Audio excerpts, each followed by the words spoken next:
తాకట్టులో ఉన్న బంగారాన్ని విడిపించి ఆ రోజున్న మార్కెట్ ధర కట్టి మిగిలిన డబ్బును మీకు అందిస్తుంది కొమ్మూరి గోల్డ్. నమస్కారం గురువుగారు. నమస్కారం.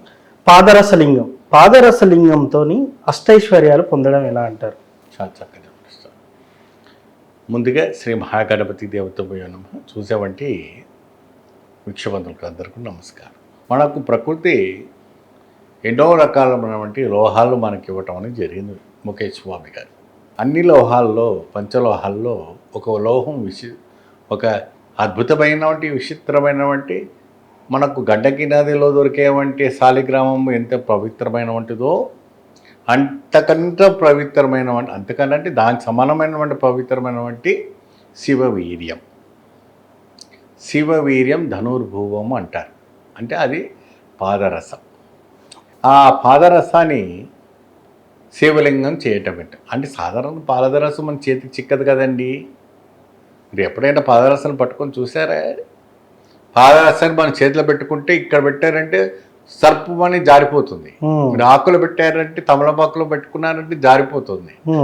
చేతికి చిక్కని రసం ఏంటంటే పాదరసం ఒకటే.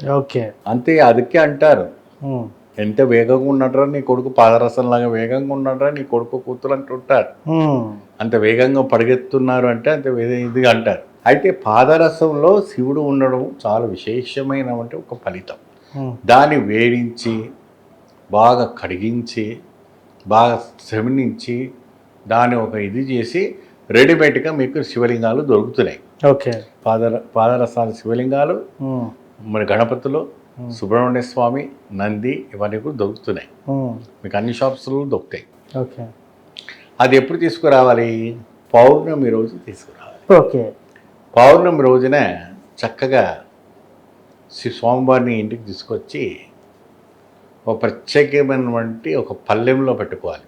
పంచలోహానికి సంబంధించిన ప్లాస్టిక్ ప్లేట్లు పెట్టకూడదు, స్టీల్ ప్లేట్ పెట్టకూడదు, రాగి ప్లేట్ పెట్టకూడదు, బ్రాస్ ప్లేట్ పెట్టకూడదు. పంచలోహం. పంచలోహం చిన్నదైనా మీకు బజార్లో దొరుకుతుంది. అన్ని 5 లోహాలు కలిపినటువంటి పంచలోహం అంటారు. అది తీసుకువచ్చేసి ఆ ఒక లింగముతో పాటు నంది కూడా తీసుకురావాలి. ఒకటే లింగం పట్టుకు రాకూడదు. కాబట్టి నందితో, శివలింగంతో పాటు నంది కూడా పట్టుకొచ్చారనుకో, అప్పుడు ఇద్దరితో సమానంగా మీరు అభిషేకం చేయాలి. ఆ పౌర్ణమి రోజు అభిషేకం చేసి చక్కగా స్వామివారి నామాలు చెప్తూ ఇచ్చేసుకొని, తర్వాత ఒక మూల బీజాక్షరాలు ఉంటాయి. ఆ మూల బీజాక్షరాలతో మీరు చక్కగా మీరు దాంతో నీళ్లు పోస్తూ, చెరుకు రసాలు పోస్తూ స్వామివారికి అభిషేకం చేస్తున్న సమయంలో అది బిగించుకుపోతుంది ఆ మంత్రం.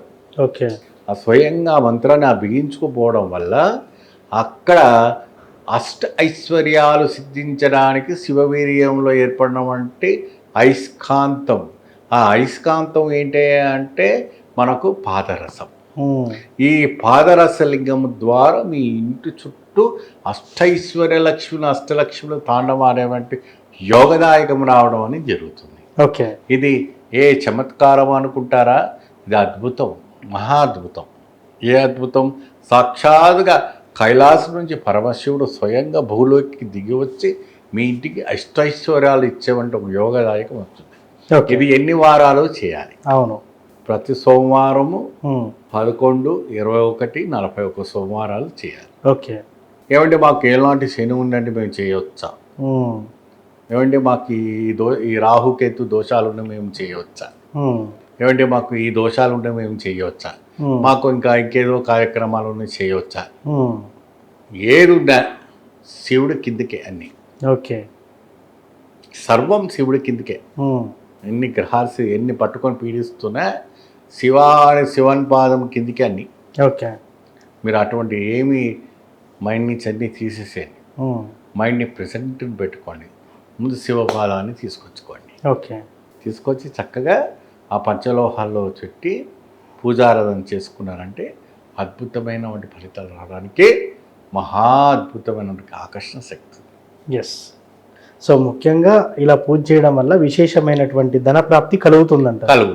వారి వారి రాశి నక్షత్రాల కోసము మీరు కాల్ చేస్తే ఆ బీజ మూల అక్షరాల మంత్రాన్ని నేను మీకు ఇవ్వటం జరుగుతుంది. ఆ మంత్రం ద్వారా స్వామిని ఆస్వాదించి సేవించుకోండి. ఎస్, ధన్యవాదాలు గురువు గారు. నమస్తే.